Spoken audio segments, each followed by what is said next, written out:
इसमें सबसे पहले ये कि when it comes to waves, what we need to understand is it's a phenomena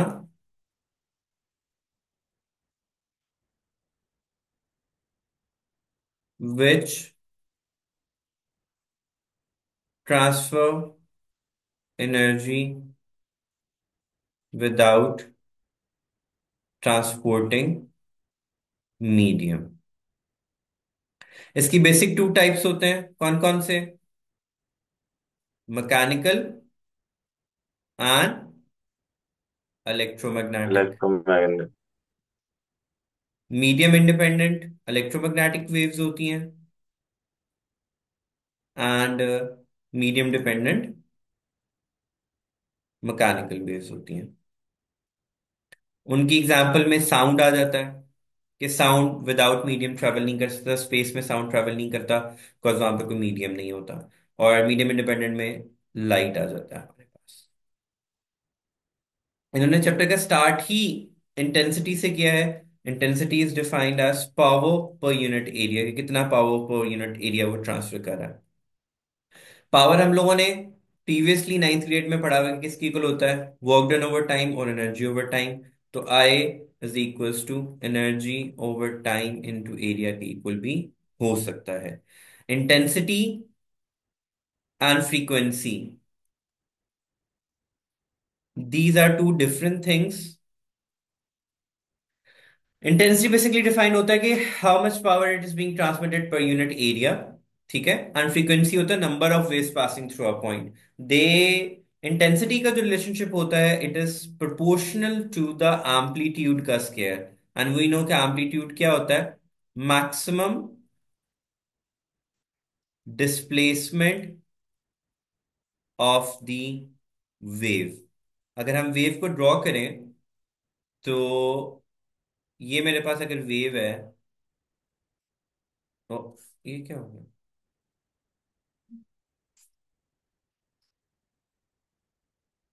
अब ना हो जाने वो। This is the amplitude, maximum displacement of the wave. तो इंटेंसिटी क्या है हमारे पास, it's power per unit area. If we put the formula of power which is energy per unit time, तो वहां से हमारे पास जो है it would become E over A into T, where intensity also has a relationship with the amplitude square. So we could also write as is proportional to amplitude square. And intensity का दूसरा formula हमने क्या पढ़ा है, it's directly proportional to energy, inversely proportional to time and area. जितना ज्यादा area होगा उतना लेस इंटेंसिटी होगा, क्योंकि कॉमन सेंस की बात है। If you are shining a light on a bigger area versus you are shining the light, अगर हम लाइट की टर्म्स में बात करें वेव को, इलेक्ट्रोमैग्नेटिक रेडिएशन की टर्म्स में बात करें, so if we have a smaller area versus a bigger area, if we put the same intensity on to that, किसके ऊपर एनर्जी ज्यादा ट्रांसफर होगी? क्लियरली स्मॉलर एरिया के ऊपर। It would become hotter as compare to the one which has a bigger area. So intensity की basic आपको ये terminologies पता होनी चाहिए कि it's considered as power per unit area, और the other end it has a direct relationship with the amplitude square. एक law होता है मालूज लॉ। अब पता नहीं वो उसमें डिस्कस करते हैं कि नहीं करते, वो बेसिकली पोलराइजेशन के कॉन्टेक्स्ट में आता है, पोलराइजेशन आगे जाके है। तो अगर वहां पे हुआ तो मैं फिर उसको डिटेल में एक्सप्लेन कर दूंगा। वो हमें ये बताता है कि इंटेंसिटी ऑब्जर्व गलती से वर्ड यूज कर ले, क्योंकि हमारे आगे एक टॉपिक आने वाला है which is Doppler's effect. Doppler's effect में ऑब्जर्व्ड फ्रीक्वेंसी और सोर्स फ्रीक्वेंसी का टर्म यूज होगा, तो हमें उसको मिक्सअप नहीं करना है, इसलिए मैंने गलती से मुंह से निकल गया। आई नॉट कॉस स्क्वायर थीटा के इक्वल होता है। ये पोलराइजेशन के कॉन्टेक्स्ट में बात होती है, बट हम पोलराइजेशन पे जाएंगे, हम उसको डिस्कस कर लेंगे। Let's jump to the second point of our syllabus. Explain that when a source of sound moves relative to a stationary observer, ये आ गया Doppler's effect. Do you guys have any idea what Doppler's effect is? नहीं sir. Are you familiar with the term Doppler's? Sir. Doppler's Doppler's एक scientist था जिसने ये prescribe किया था कि whenever there is a relative motion between source and observer apparent change in frequency occur। पहले तो ये बताओ, relative motion का मतलब पता है ना, कि relative motion between a source and observer। Let's say I'm standing here as an observer, मुझे एक कार अप्रोच कर रही है,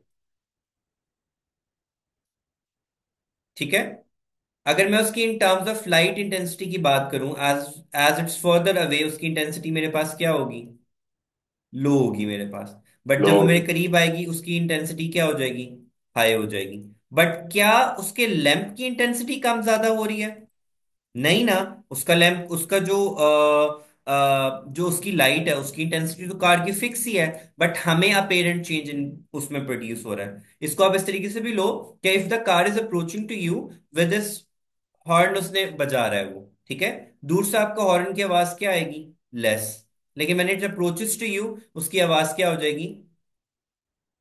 लाउडर। ठीक है। लाउडर। अब क्या उसके हॉर्न की आवाज, उसकी हॉर्न में कोई डिफरेंस आया दूर से या करीब से? नहीं सर। हॉर्न तो वही है ना, कार का हॉर्न तो वही है। बट मुझे उसकी साउंड में डिफरेंस पे, तो ये जो अपेरेंट चेंज इन फ्रीक्वेंसी आया, वो किसने एक्सप्लेन किया?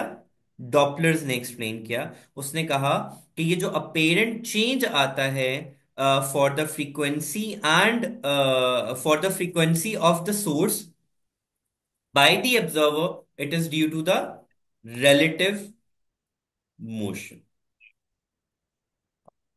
Do we understand this? Yes sir. Doppler's effect का जो फॉर्मूला है, it is V S into F over V plus minus V S, ठीक है। अब इसमें प्लस माइनस का टर्म हमारे पास कब आता है? This is the observe frequency का होता है। सर। ये मेरे पास सोर्स फ्रीक्वेंसी होती है, एंड ये मेरे पास v होता है, frequency of the, sorry, speed of the observer हमारे पास। s जहां जहां पे लगा हुआ होगा, इसका मतलब क्या होगा? सोर्स है हमारे पास, ठीक है। सोर्स के अंदर हमारे पास वो आ रहा है। अब यहां पे आप देखो, अगर हम इसकी बात करें, तो अगर डिनोमिनेटर में मेरे पास v माइनस यू एस आ रहा है, तो ओवरऑल डिनोमिनेटर क्या हो जाएगा? लेस। ठीक है। तो फ्रीक्वेंसी मेरे पास क्या हो जाएगी? इंक्रीज। इट मींस के जो सोर्स है वो हमें क्या कर रहा है? अप्रोच कर रहा है, तो ही हमें फ्रीक्वेंसी उसकी ज्यादा सुनाई दे रही है, ठीक है। और अगर मैं डिनोमिनेटर में प्लस का साइन ऐड कर देता हूं, अब डिनोमिनेटर बिगर हो जाएगा, ओवरऑल डिनोमिनेटर बिगर हो गया, और smaller divide by bigger, answer हमारे पास क्या आएगा? स्मॉलर। फ्रीक्वेंसी क्या हो जाएगी मेरे पास? लो। विच मीन्स रिसीड कर रहा है ऑब्जेक्ट हमसे, या हम ये भी कह सकते हैं कि इट्स गोइंग अवे फ्रॉम। ये फॉर्मूला हमें याद रखना है, ओके। सर ये दो पॉइंट रिपीट कर दें प्लीज। देखो बेटे, यहाँ पे for example it was two, it was three, two minus three one हो जाएगा, ठीक है। और यहाँ पे टू प्लस थ्री क्या हो जाएगा? फाइव हो जाएगा। इसका आंसर छोटा आएगा या इसका आंसर छोटा आएगा? सर नीचे इसका आएगा। ठीक है। क्योंकि डिनोमिनेटर में आप क्या आ गया? फाइव। न्यूमरेटर में जो भी वैल्यू थी, मैं इसको आसान लफ्जों में इसलिए बच्चों को ये सेंस बता रहा था कि अक्सर बच्चे भूल जाते हैं कि मैंने v माइनस यूएस यूज करना है या v प्लस यूएस यूज करना है, ठीक है। उसमें आपने बस ये ध्यान में रखना होता है कि अगर डिनोमिनेटर में प्लस का साइन ऐड करूंगा, तो ऑब्जर्व फ्रीक्वेंसी क्या आ जाएगी? लेस। तो इट मींस ऑब्जेक्ट हमसे दूर जा रहा है। और अगर मैं माइनस का साइन ऐड करूंगा, तो मेरे पास ओवरऑल आंसर क्या आएगा? बिगर आएगा। इट मींस ऑब्जेक्ट हमें क्या कर रहा है? अप्रोच कर रहा है, ठीक है। ठीक है सर। जब ऑब्जेक्ट सर हमें लाइट। अप्रोच करता है तो उसकी फ्रीक्वेंसी ने इंक्रीज होना है ना। और जब उसने हमें हमें दूर, हमसे दूर जाना है, तो उसकी फ्रीक्वेंसी ने क्या होना है? डिक्रीज होना है। इसको यूं समझो कि आ, ये सोर्स है, ठीक है। इधर भी एक स्प्रिंग अटैच किया हुआ है, इधर भी एक स्प्रिंग अटैच किया हुआ है। यहाँ एक ऑब्जर्वर ए है, यहाँ एक ऑब्जर्वर बी है। जब ये इधर मूव करेगा तो स्प्रिंग क्या होगा? कॉम्प्रेस, विच मीन्स इसकी फ्रीक्वेंसी क्या करेगी? इंक्रीज। और एट द सेम टाइम ये क्या होगा? स्ट्रेच, और इसकी फ्रीक्वेंसी क्या करेगी? डिक्रीज। तो जब डिक्रीज करेगी तो हमने कौन सा फॉर्मूला यूज करना है? V into F over V minus US, sorry plus US. और जब इंक्रीज करना है तो हमने क्या करना है? V into F S over V minus US. S किसको इंडिकेट कर रहा है? सोर्स की वेलोसिटी को। V किसको शो कर रहा है? ऑब्जर्वर की वेलोसिटी को, स्पीड को। ठीक है। ठीक है sir. In context to spring बात समझ में आई? कि अगर आपने स्प्रिंग अटैच किया हुआ है बिटवीन टू सोर्सेस, मतलब ऑब्जर्वर्स ए एंड बी, और सोर्स मूव कर रहा है टुवर्ड्स दिस, तो ये वाला स्प्रिंग क्या करेगा? कंप्रेस करेगा। तो फ्रीक्वेंसी क्या होगी? इंक्रीज, क्योंकि वेवलेंथ जब कम होती है फ्रीक्वेंसी क्या होती है? इंक्रीज होती है हमारे पास। और उसी टाइम पे ये क्या कर रहा होगा? इसकी वेवलेंथ क्या हो रही होगी? इंक्रीज। और फ्रीक्वेंसी क्या हो रही होगी? डिक्रीज। तो हमने ये वाला फॉर्मूला प्लस वी एस वाला इसके साथ यूज करना है जब अवे जा रहा होगा, और जब टूवर्ड्स आ रहा होगा तो हम लोगों ने ये फॉर्मूला यूज करना है। डॉपलर्स के इफेक्ट्स, डॉपलर फॉर्मूला, बहुत सारी एप्लीकेशंस है उसकी, कॉस्मोकोलॉजी में भी है, हमारे एयरपोर्ट्स एंड नेविगेशंस के अंदर भी है। आप खुद ही सोचो कि अगर हम लोगों ने कुछ सिग्नल बर्स्ट किए टुवर्ड्स समथिंग, और हमने जब उनको रिसीव किया, तो अगर वो उसकी वेवलेंथ स्मॉलर आई है, इसका मतलब क्या हुआ? इनकमिंग की, कि मैंने एक सिग्नल भेजा, ठीक है, ट्रांसमिट किया, और रिसीव्ड सिग्नल की वेवलेंथ क्या आई है? लेस आई है। तो इसका मतलब क्या हुआ according to Doppler's effect? What does it signifies? कि अगर वेवलेंथ कम है, इट मींस ऑब्जेक्ट हमें क्या कर रहा है? अप्रोच कर रहा है, जिसको हिट करके वो वापस आई है। ठीक है। और अगर रिसीव्ड सिग्नल की वेवलेंथ पहले से बिगर है, इट मींस ऑब्जेक्ट क्या कर रहा है? अवे जा रहा है। तो एयरपोर्ट्स पे नॉर्मली इनको यूज किया जाता है कि सिग्नल्स भेजे जाते हैं, तो अगर रिसीव्ड सिग्नल ट्रांसमिटेड सिग्नल से बिगर आ रहा है, वेवलेंथ की टर्म्स में मैं बात कर रहा हूँ, तो इसका मतलब क्या है? कि ऑब्जेक्ट जो है वो अवे जा रहा है, दैट इज वो एयरपोर्ट को लीव कर रहा है, प्लेन। और अगर received signal is smaller, it means के प्लेन जो है वो टूवर्ड्स एयरपोर्ट आ रहा है। इसको रेड शिफ्ट और ब्लू शिफ्ट का नाम भी देते हैं। रेड शिफ्ट क्यों कहते हैं हम लोग? क्योंकि रेड शिफ्ट की वेवलेंथ क्या होती है? बिगर होती है। और ब्लू शिफ्ट क्यों कहेंगे? क्योंकि उसकी वेवलेंथ क्या होती है? स्मॉलर होती है। ठीक है। ब्लू शिफ्ट का मतलब क्या है? ऑब्जेक्ट क्या कर रहा है? अप्रोच कर रहा है। रेड शिफ्ट का मतलब क्या है? ऑब्जेक्ट अवे जा रहा है। और हम किन फॉर्मूला से आइडेंटिफाई करते हैं? इन दो फॉर्मूलाज की यूज करते हुए। सो डॉपलर्स हमें क्या कहता है? कि जब भी रिलेटिव मोशन होगा बिटवीन सोर्स एंड ऑब्जर्वर, तो अपेरेंट चेंज इन फ्रीक्वेंसी आएगा। और सर उसके ब्लू शिफ्ट फॉर्मूलाज। जो है, हम्म। सॉरी सर, वो ब्लू शिफ्ट है वो सर ऑब्जेक्ट की अवे जाने के लिए नहीं थी। नहीं, ब्लू शिफ्ट का मतलब होता है स्मॉलर वेवलेंथ, उसका मतलब है कि वो करीब आ रहा है, ऑब्जेक्ट अप्रोच कर रहा है आपको। ठीक सर।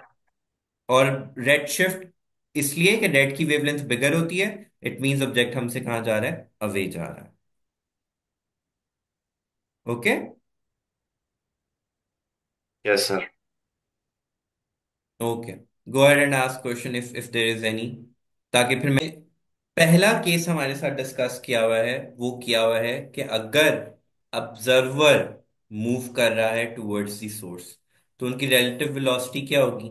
आपस में ऐड करेगी। अब इसमें सोर्स स्टेशनरी है, अगले दो केसेस में सोर्स स्टेशनरी है, ऑब्जर्वर टुवर्ड्स या अवे मूव करेगा। Are we clear about this point? I repeat, अगले दो, अभी जो दो केसेस डिस्कस कर रहे हैं, the one which we are discussing right now and the next one, उसमें सोर्स क्या होगा? स्टेशनरी। और ऑब्जर्वर क्या कर रहा है? उसके टुवर्ड्स मूव कर रहा है। अब उनकी रिलेटिव वेलोसिटीज आपस में क्या होंगी? ऐड होंगी। हम लोगों ने फ्रीक्वेंसी का फॉर्मूला पढ़ा हुआ है, फ्रीक्वेंसी किसकी इक्वल होती है? V ओवर लेमडा के, because v is equal to f lambda होता है, तो एफ किसके इक्वल हो जाएगा, v over lambda. Lambda as it is आ गया, और रिलेटिव वेलोसिटी क्या आ गई, दोनों की ऐड होके आ गई, तो V plus V L. V L किसको इंडिकेट कर रहा है, किसकी वेलोसिटी को इंडिकेट कर रहा है, लिसनर। Observer listener. लिसनर जो भी है हमारे पास। ठीक है, और वी स्पीड ऑफ साउंड, हम अगर हम साउंड कंसिडर करें तो उसकी कोई ना कोई स्पीड होगी, तो जो नॉर्मली होती है 332 मीटर्स पर सेकंड स्पीड ऑफ साउंड, ये उसको शो कर रहा है। अब लेमडा इटसेल्फ किसके इक्वल होता है, वी ओवर एफ के। अगर मैं लेमडा की जगह पे वी ओवर एफ पुट कर दूं तो हमारे पास इक्वेशन बन जाएगी V plus V L over V into F.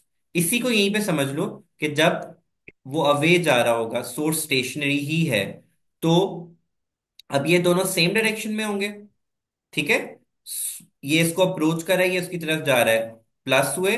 जब वेलोसिटी सेम डायरेक्शन में होती है तो उनके दरम्यान में माइनस का साइन आता है। अगर आप लोगों को याद हो तो जो law of conservation of momentum के अंदर भी हम इन इक्वेशंस को पढ़ते हैं कि velocity of approach and velocity of जो रिसीडिंग होती है, वेलोसिटी ऑफ अप्रोच जब दो चीजें एक दूसरे को अप्रोच कर रही होती हैं तो प्लस का साइन आता है, एंड जब रिसीड कर रही होती हैं तो नेगेटिव का साइन आता है। तो जब यही ऑब्जर्वर अवे जा रहा होगा तो they both be in the same direction. ठीक है, क्योंकि sound travel in a straight line ना, तो लॉन्गिट्यूडनल वेव है तो वो स्ट्रेट लाइन में मूव करेगा। हमें इधर खड़े होंगे तो भी आवाज आएगी, इधर करेंगे तो भी आवाज आएगी हमारे पास। तो अब जब वो अवे जा रहा होगा तो यही जो v प्लस वी एल लिखा था, हम इसको क्या लिख देंगे, v माइनस वी एल, और बाकी सब इक्वेशन सेम ही रहेगी। ये देखो उसने आगे में बताया, बाकी इक्वेशन वही v minus V L. V lambda की जगह पे v ओवर एफ पुट कर दिया, ये ऊपर चला गया, तो अब फ्रीक्वेंसी क्या होगी हमारे पास, डिक्रीज। और ये फ्रीक्वेंसी किसकी है, इसकी, ये जो रिसीव कर रहा है फ्रीक्वेंसी हमारे पास, उसमें क्या हो रही थी फ्रीक्वेंसी, ऑब्जर्व फ्रीक्वेंसी क्या थी, greater than the source frequency, और इसमें क्या है observe frequency, lesser than the source frequency. तो यहाँ पर उसने लिखा भी हुआ है, the frequency of sound decreases as a result of its pitch decreases. Pitch and amplitude and loudness आपने विद रिस्पेक्ट टू साउंड पढ़ा हुआ है। पिच क्या होती है, pitch depends on the frequency, and loudness depends on the amplitude. Remember amplitude. 10th grade में पढ़ा था। याद है सर। और इन दोनों का आपस में कोई रिलेशनशिप नहीं होता, ये भी याद रखना हमारे पास। अब दूसरे में हमारे पास क्या था, अब source towards an away move कर रहा होगा। अब हमने उसकी रिलेशनशिप जो यूज करनी है, अब देखो, जब वो टुवर्ड्स ए जा रहा होगा हमारे पास, ठीक है, ए के टुवर्ड्स जब वो मूव करेगा तो उसकी टोटल वेवलेंथ ने क्या करना है, इंक्रीज होना है या डिक्रीज होना है। जब वो वे जाएगा तो वेवलेंथ ठीक है, डिक्रीज होगी। तो जो ऑब्जर्व्ड वेवलेंथ है वो लेमडा माइनस डेल्टा एल की इक्वल होगी। लेमडा किसकी इक्वल होता है, वी ओवर एफ के, और डेल्टा लेमडा किसकी इक्वल होगा, सोर्स की फ्रीक्वेंसी, सोर्स की वेवलेंथ हमारे पास। तो एफ कॉमन आ गया और वी माइनस वी एस आ गया, तो अगेन एफ की value V over lambda put कर दी और हमारे पास इक्वेशन आ गई वही वाली जो मैंने आपको कराई थी, कि अगर टुवर्ड्स सोर्स मूव करा डिनोमिनेटर में क्या आएगा, माइनस का साइन। ये क्या है, स्पीड ऑफ सोर्स, ये क्या है, वही, और वीएस क्या है, स्पीड ऑफ, सॉरी, ऑब्जर्वर है वी की वैल्यू ना, मैंने गलती से उल्टा लिख दिया। एस इज फॉर सोर्स, जहां पे भी एस का साइन होगा उसका मतलब सोर्स होगा,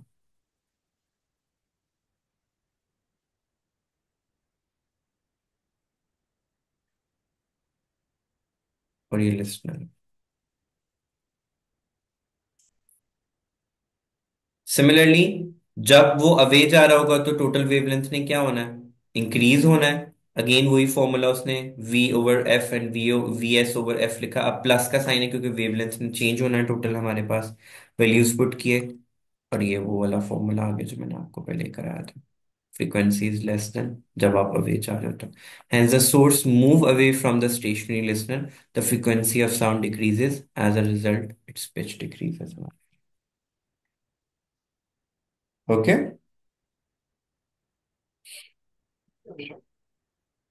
डेल्टा लेमडा किसको इंडिकेट कर रहा होगा, सोर्स की वेवलेंथ को। ठीक है, दोनों में डेल्टा लेमडा देखो उसने वी एस ओवर एफ ही पुट किया, क्योंकि फ्रीक्वेंसी है तो कांस्टेंट रहना है हमारे पास, किसकी, सोर्स की। ठीक है। इसको डॉपलर शिफ्ट भी कहते हैं, इस डेल्टा लैम्डा को डॉपलर शिफ्ट का नाम भी दिया जाता है। तो अब हमारे पास एक इक्वेशन क्या बन गई टोटल? एफ ओ, ऑब्जर्वर के लिए ओ का वर्ड यूज कर दिया मैंने, V over F over V plus minus V S. ठीक है। ये कब है? When source is moving. और दूसरी इक्वेशन हमारे पास क्या थी? F is equals to F into V plus minus U S over V. ये कब है? When observer is moving.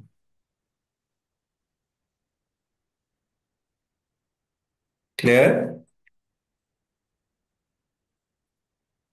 Is there yes. any point you want me to repeat?